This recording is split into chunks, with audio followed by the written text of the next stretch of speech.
mengenai akidah dan ibadah. Yang dimaksud ibadah di sini maksudnya adalah ibadah mahdhah, ibadah yang hanya antara kita dengan Allah Subhanahu wa taala, antara kita dengan Allah Subhanahu wa taala. Misalnya sholat, ya, puasa, itu kan hanya antara kita dengan Allah Subhanahu wa taala. Itu hukum-hukum ibadah diatur oleh Islam. Maka kita mengenal bagaimana fikih sholat, fikih zakat, fikih nakomale, fikih puasa, fikih haji. Boleh dikarang sendiri? Tidak boleh. Kita harus ambil itu semua dari dinul Islam, dari Al-Quran dan As-Sunnah. Wa binafsihi, sekaligus Islam itu mengatur hubungan manusia dengan dirinya sendiri. Manusia itu juga perlu berhubungan dengan dirinya sendiri. Dengan hukum-hukum apa? Bi ahkamil akhlak, dengan hukum-hukum tentang akhlak. Akhlak ini apa? Akhlak itu sifat-sifat karakter-karakter untuk kita sematkan ke dalam diri kita. Pemberani, pemalu, pemaaf, apa lagi? Penyantun. Gitu kan yang diperintah, penyabar. Itu akhlak. Disematkan kepada diri sendiri.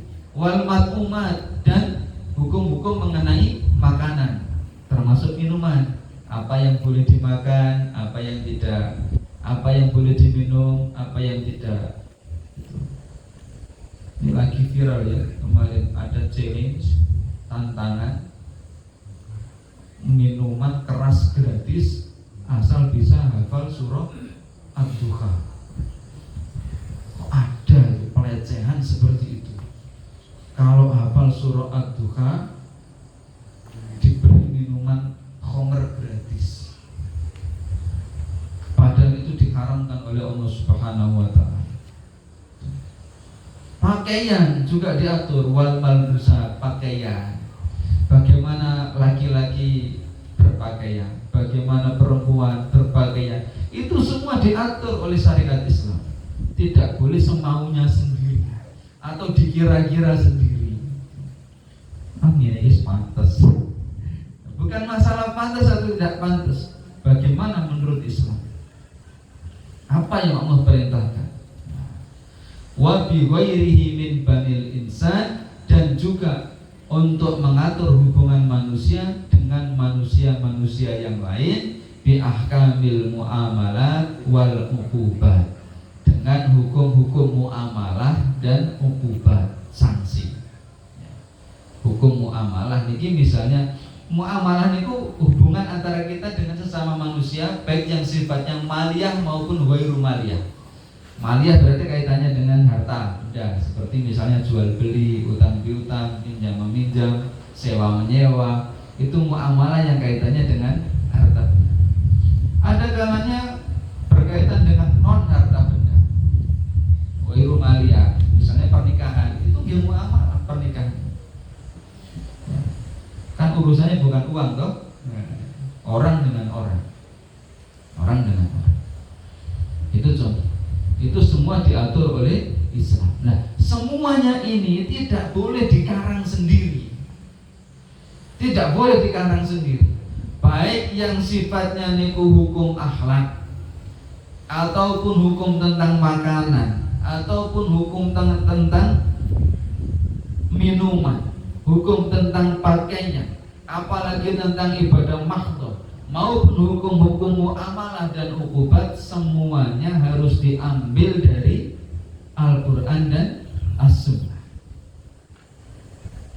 Siapa yang mengada-adakan syariat, baik dalam perkara ibadah, maupun dalam perkara akhlak, maupun dalam perkara makanan, minuman, pakaian, maupun dalam perkara muamalah dan uqubat, yang tidak diambil dari Al-Quran dan As-Sunnah, diambil dari pikiran-pikiran manusia, diambil dari hawa nafsu manusia, fahuwa raddun, itu semua tertolak dan diterima oleh Allah Subhanahu wa taala.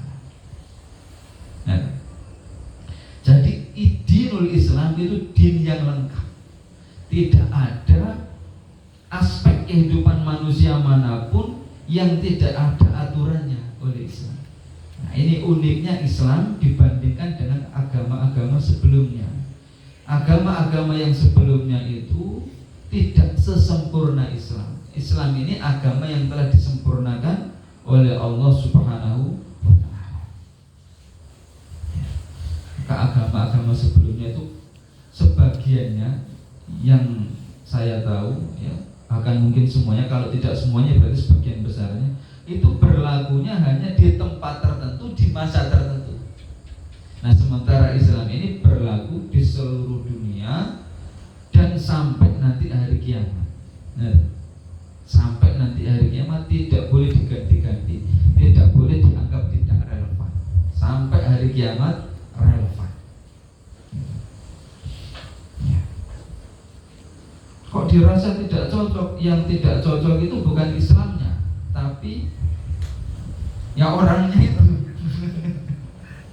Bukan Islamnya yang harus ditundukkan untuk tunduk kepada kemauan manusia. Manusianya itu yang harus menundukkan dirinya untuk sesuai dengan Islam. Jangan dibolak-balik.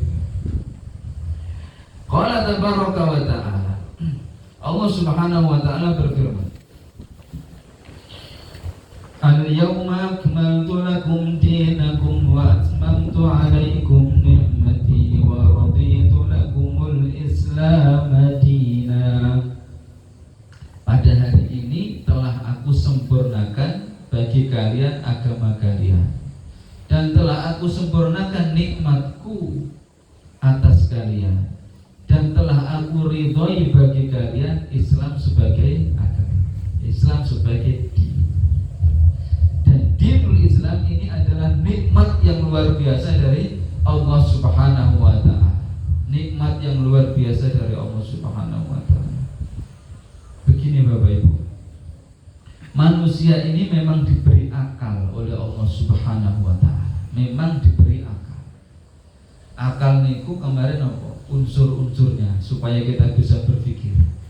Kan ada 4 itu ya. Ada indera, ada fakta, ada otak yang sehat, ada informasi yang tersimpan sebelumnya di dalam otak. Dengan itu manusia bisa menggunakan akal pikirannya ini untuk berpikir. Akan tetapi sepandai-pandainya manusia, sepintar-pintarnya manusia, tidak bisa menjangkau fakta yang di luar jangkauan inderanya. Ya.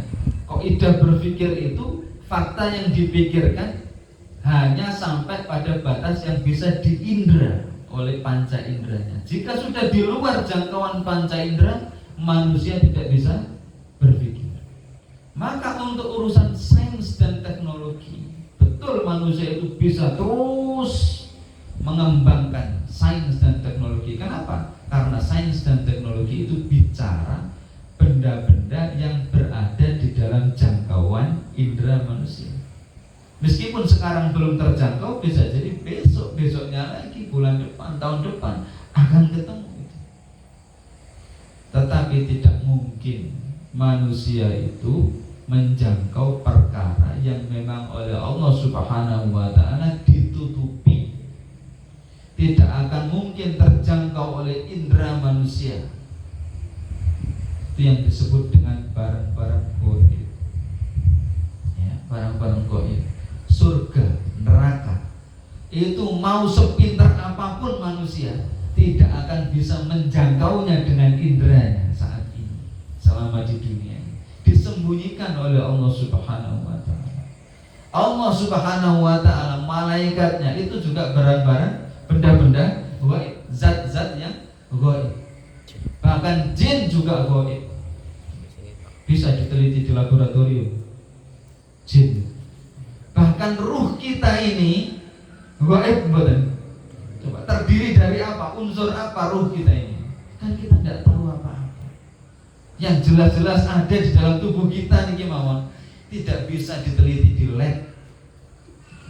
Tidak bisa diteliti di lab. Nah, untuk perkara-perkara yang gaib ini, maka Allah Subhanahu wa ta'ala turunkan informasi. Allah Subhanahu wa ta'ala turunkan informasi yang tidak mungkin didapatkan oleh hasil pikiran manusia.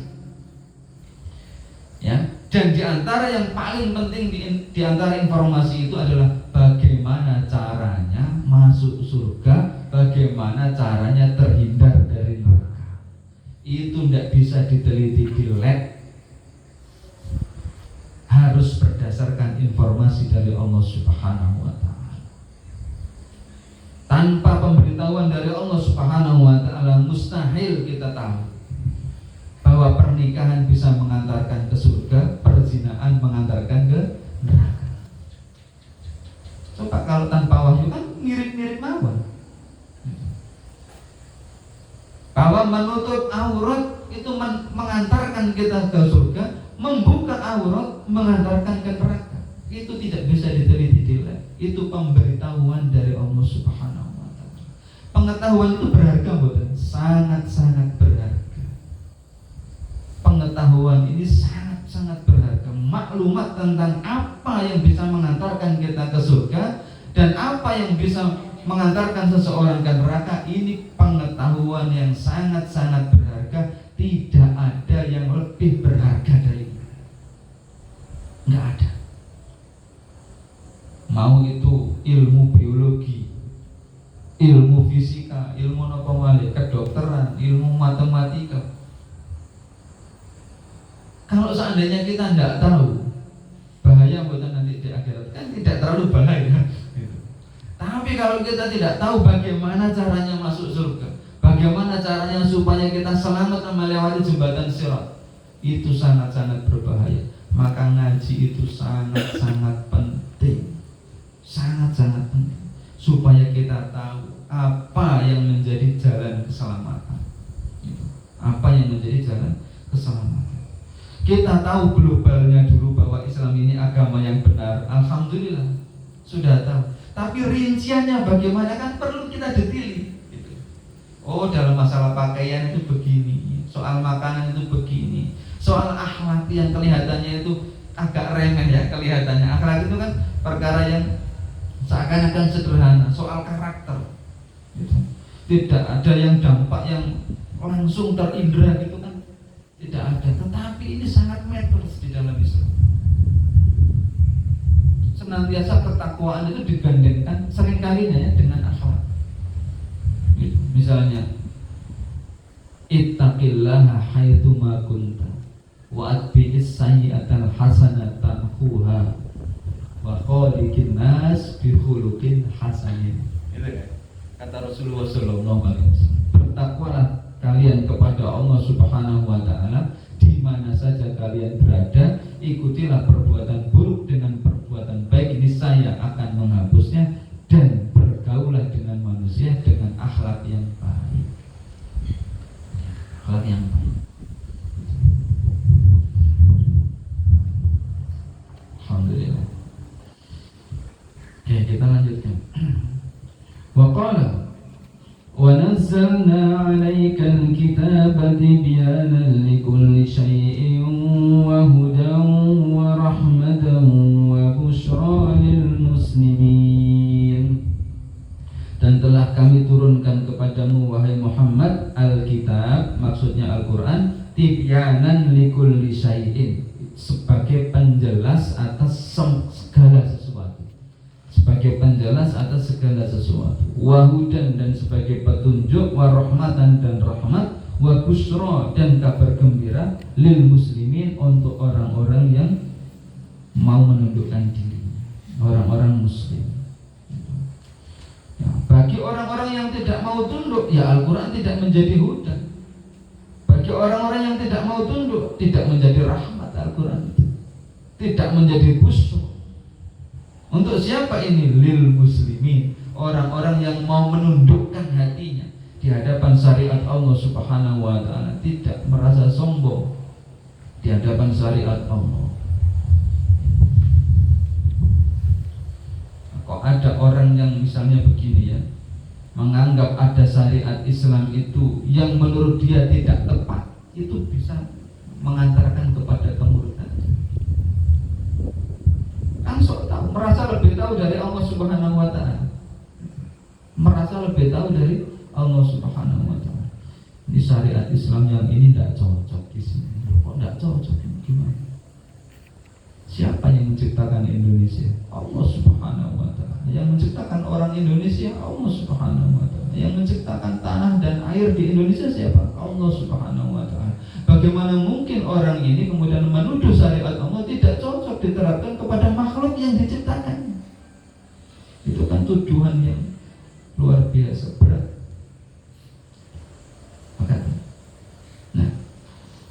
Maka perlu kita menundukkan hati kita. Kalaupun toh rasanya masih berat syariat Islam itu, yang penting kita akui dulu ini perintah Allah untuk saya harusnya tunduk. Tapi kok rasanya berat, ya banyak-banyak membaca la haula wala quwata illa billah. Jangan menentang dulu. Hanya karena berat terus kemudian menentang, tidak tepat. Nah, senantiasa ingat perbedaan antara Nabi Adam dengan iblis. Cerita ini harusnya lekat di kita. Ini pelajaran penting. Bagaimana iblis dan Nabi Adam itu sama-sama melakukan pelanggaran terhadap syariat, tapi jatuhnya berbeda. Bedanya apa? Iblis diperintahkan sujud, tidak mau, gitu. Nabi Adam dilarang mendekati pohon, malah memakannya, gitu kan? Pelanggaran, dua-duanya pelanggaran. Tapi kenapa yang satu wakana minal kafirin dianggap murtad oleh Allah Subhanahu wa Ta'ala, orang menjadi kafir, sementara yang satunya lagi diampuni? Bedanya apa? Karena Nabi Adam alaihissalam mengakui kesalahannya, tidak menyalahkan aturannya, tidak menyalahkan syariatnya. Sementara iblis itu menyalahkan syariatnya. Itu. Kenapa kamu nggak mau sujud? Khalaqtani min nar wa khalaqtahu min tin. Engkau ciptakan aku dari api, dia dari tanah. Mosok api tunduk kepada tanah? Tidak pas ini aturannya. Merasa aturannya tidak pas, itu yang membuat dia itu wakana minal kafirin. Aba wastakbar wakana minal kafirin. Dia tidak mau, dia sombong di hadapan syariat Allah, maka dia orang kafir. Sementara Nabi Adam, Rabbana dhalamna anfusana wa illam taghfir lana wa tarhamna lanakunanna minal khasirin. Jadi berbuat salah, melanggar syariat Allah Subhanahu wa Ta'ala normal, karena kita manusia punya hawa nafsu normal. Tapi sikap hati kita kepada syariat itu bagaimana? Gitu. Kalau menyombongkan diri di hadapan syariat, tidak layak kita disebut muslim. Kalau menyombongkan diri di hadapan syariat Allah Subhanahu wa Ta'ala, tidak layak disebut muslim. Nah, penjelasan dua ayat ini kan, Surah Al-Maidah ayat 3 dan An-Nahl ayat 89. Fala yahillu lil muslim ayyaqula ba'da tafaqquhi fi hatainil ayataini al-qati'ataini biwujudi waqi'atin wahidatin min af'alil insan lam yubayyin syar'u laha mahalla hukmin wala biwajhin minal wujuh. Maka tidak halal bagi seorang muslim setelah memahami dua ayat ini, setelah memahami isi dua ayat ini, untuk menyatakan bahwa ada di antara perbuatan manusia yang oleh syariat Islam tidak dijelaskan hukumnya. Enggak halal ngomong seperti itu. Oh, Islam tidak mengatur masalah ini. Ya, enggak halal ngomong seperti itu, enggak halal. Setelah memahami dua ayat ini, hendaknya dia itu memahami bahwa tidak ada perbuatan manusia di bidang apapun dalam kehidupannya ini yang oleh Islam tidak diatur. Nggak ada. Hanya belum tahu, mungkin iya. Tapi kalau dia itu hanya karena tidak tahu lalu mengatakan, oh tidak ada aturan dalam Islam, itu konyol. Dia tidak tahu, ya. Tapi kalau mengatakan tidak ada, itu salah. Harusnya mengatakan, oh saya belum tahu aturan Islam dalam hal ini apa ya. Nah begitu mestinya gitu. Bukan, oh tidak ada, seakan-akan dia sudah mengkaji semua ayat Al-Quran dan hadis-hadis serta kitab-kitab para ulama gitu. Padahal belum. Terus sudah ngomong, oh tidak ada gitu. Ya, itu kan ibarat begini, Pak. Ngambil air 1 gelas dari lautan. Ya. Terus dilihat, tidak ada hiu di lautan. Air laut ini tidak mengandung mutiara. Karena nggak ada ubur-ubur. Padahal dia hanya baru ngambil 1 gelas, sementara lautannya masih begitu luas. Baru ngaji setahun 2 tahun atau hanya mengenyam pendidikan agama ini di SMP, SMA, kan ada pelajaran agama.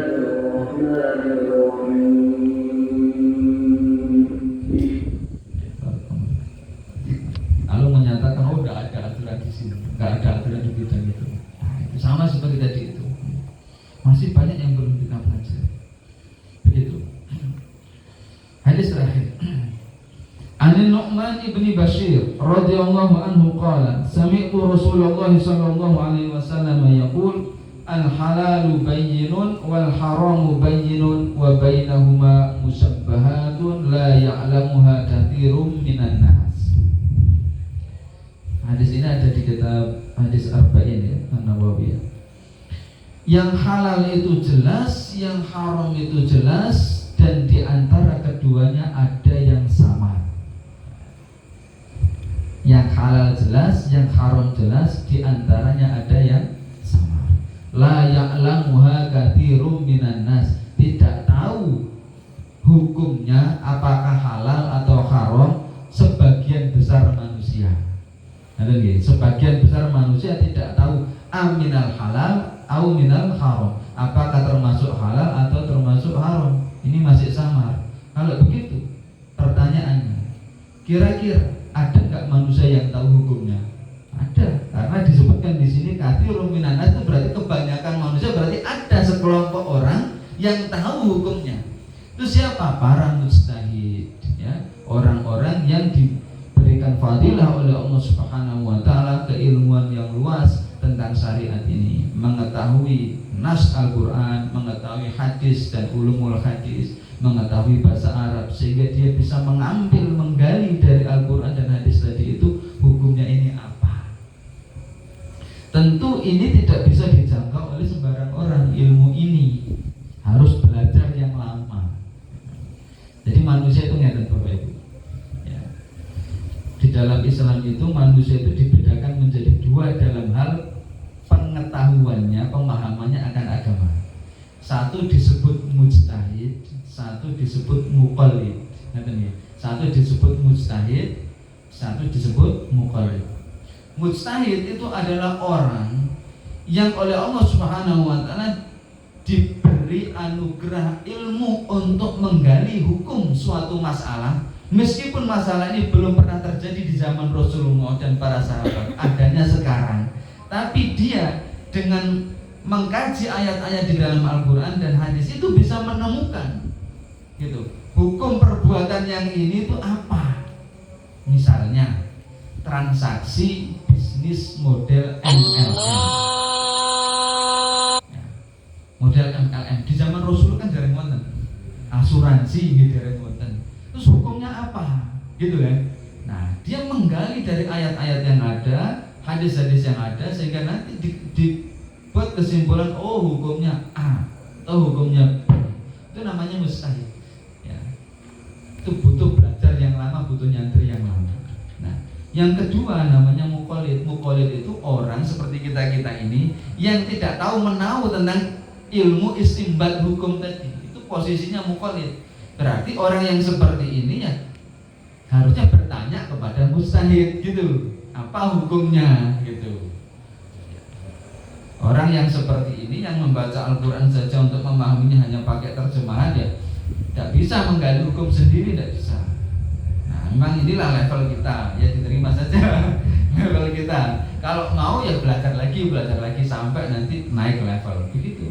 Nah, di antara umat Islam ini tidak semuanya, bahkan di sini dikatakan la ya'lamuha katsirun minan nas. Sebagian besar manusia tidak tahu. Berarti sebagian besar yang isi umat Islam ini bukan mujtahid tapi muqallid, kecuali di zaman sahabat ya, kecuali di zaman tabi'in masih banyak mujtahid. Nah, sekarang ini ya Allah sudah jarang ya, meskipun masih ada tapi sudah jarang.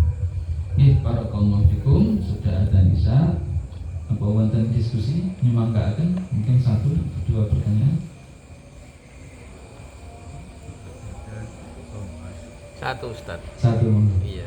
Gini Ustaz, yang barusan Ustaz sampaikan tentunya kan di negara Indonesia itu banyak sekali orang-orang yang Ustaz sebutkan tadi Ustaz. Kondisi Indonesia sekarang kan menurut dari penjabaran di sini itu apakah sudah sesuai dengan Islam Ustaz, dinnya Islam gitu Ustaz, untuk kan kondisi negara secara keseluruhan Ustaz. Itu kan tadi kan Islam kan mengatur segalanya gitu, apakah itu sudah sesuai apa belum?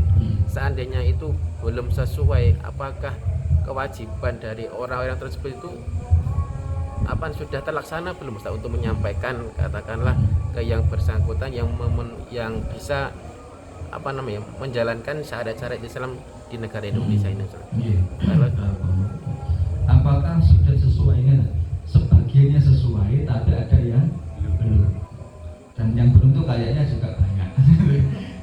Banyak yang belum. Nah, ini tugas kita tugas kita ini mengkaji syariat Islam itu seperti apa ya? Termasuk yang di sini ya, kita ini majelisan seperti ini kan dalam rangka mengkaji sebenarnya maunya Islam itu seperti apa. Kenyataannya bagaimana? Lah kita usahakan sedikit demi sedikit, mudah-mudahan nanti apa yang kan menjadi kenyataan ini yang belum sesuai ini mudah-mudahan tambah lama tambah sesuai. Ingatan itu usaha kita, perjuangan kita seperti itu. Kita mengkaji apa sih sebenarnya maunya Allah Subhanahu wa taala dan Rasulnya kepada kita ini, dan kita memaksimalkan usaha agar negeri ini menjadi negeri yang baldatun thayyibatun wa rabbun ghafur, disayangi penduduknya oleh Allah Subhanahu wa taala, dirahmati oleh Allah Subhanahu wa taala. Ya tentu itu syaratnya ini penduduknya amanu wa taqwa, beriman dan bertakwa, menjalankan semaksimal mungkin apa yang diperintahkan oleh Allah Subhanahu wa taala. Jadi proyek pertama itu membenahi hatinya dulu nih, jangan sampai menentang itu dulu. Prinsip itu sebelum kita detail membahas syariat yang rinci-rinci, ini soal hati ini bagaimana agar kita tidak menentang kepada perintah Allah Subhanahu wa taala. Itu dulu. Kalau ini sudah beres, insya Allah dikasih tahu ini syariatnya, insya Allah. Nah, tapi kalau hatinya ini belum mau tunduk, ya itu dia hanya akan menerima yang kira-kira mendatangkan manfaat untuk dia. Gitu. Ya. Kalau menguntungkan, ya oke, jalankan. Tapi kalau kira-kira nggak menguntungkan di dunia ini, nggak mau tak. Itu karakter orang-orang munafik. Wa na'udzubillah min dzalik. Oke, aku qouli hadza wastaghfirullahal azim li wa lakum wa lisa'iril muslimin. Kita tutup dengan doa kafaratul majlis. Subhanakallahumma wa bihamdika asyhadu an la ilaha illa anta astaghfiruka wa atubu ilaik. Wassalamualaikum warahmatullahi wabarakatuh.